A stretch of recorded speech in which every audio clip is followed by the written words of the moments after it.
Ma carrière d'archéologue a commencé il y a très longtemps, puisque j'avais 8 ans quand ça a commencé.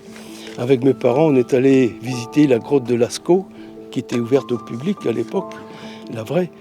Et donc je suis tombé en admiration devant le roc de Lascaux. Et après, j'ai voulu faire ma carrière en archéologie. Trouver du boulot d'archéologue, c'est pas évident. Et donc à l'époque, les places étaient très rares. Et j'ai donc arrêté, si vous voulez, l'archéologie, tout en continuant à fouiller. Il y a eu le poste d'archéologue départemental qui s'est présenté.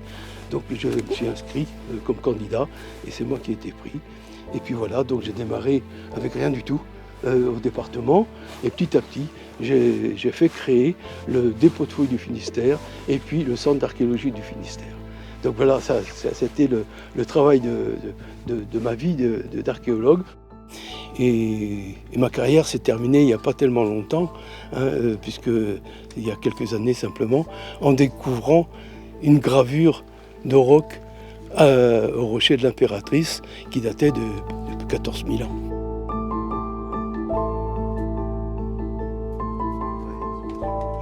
C'est vrai qu'un archéologue est obligé de savoir dessiner et savoir photographier. Pourquoi ?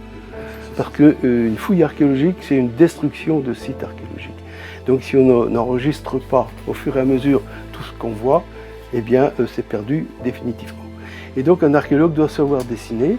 Et petit à petit, j'ai eu l'envie de mettre de la couleur sur les dessins et les plans que je faisais.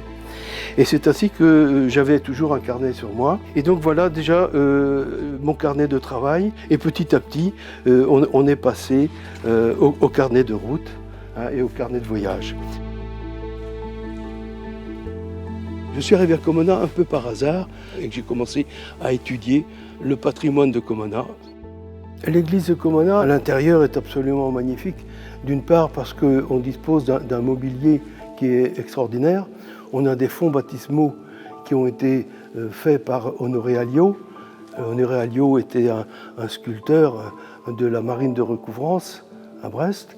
Et surtout, on a l'un des plus beaux, sinon le plus beau retable de toute la Bretagne. C'est un des retables absolument extraordinaires parce que d'abord, il est grand, il est large, il est haut et il est magnifiquement décoré d'une multitude de symboles.